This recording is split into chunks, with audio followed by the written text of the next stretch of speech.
It has a drama all of its own, the Olympic Games Marathon, a feat of endurance to test the fittest athletes in the world.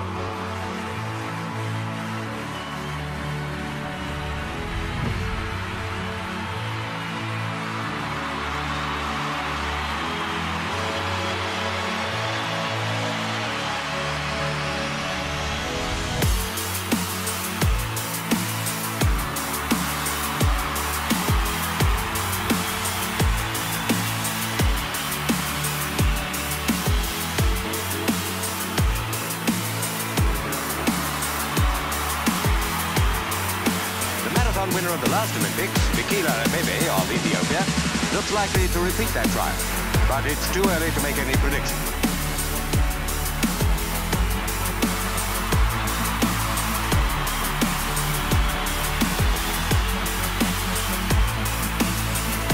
And here's the marathon leader back in the stadium.